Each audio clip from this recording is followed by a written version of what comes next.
सिंधुदुर्ग जिल्ह्यातील 10 महत्त्वाच्या पाणथळ जागांवर स्वच्छता मोहीम राबवण्यात आली। संत राऊळ महाराज महाविद्यालय कुडाळ आणि महाराष्ट्र जैवविविधता मंडळ यांच्या संयुक्त विद्यमाने ही मोहीम पार पाडली।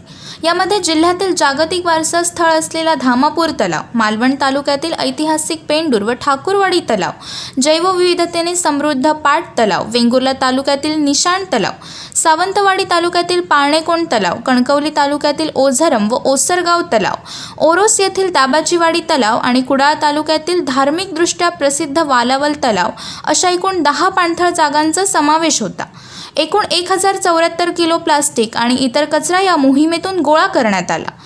परुळे बाजार ग्रामपंचायत यांच्या मदतीने हा सर्व कचरा परुळे बाजार येथील प्लास्टिक प्रक्रिया केंद्रामध्ये पुनर्प्रक्रियेसाठी पाठवण्यात आला।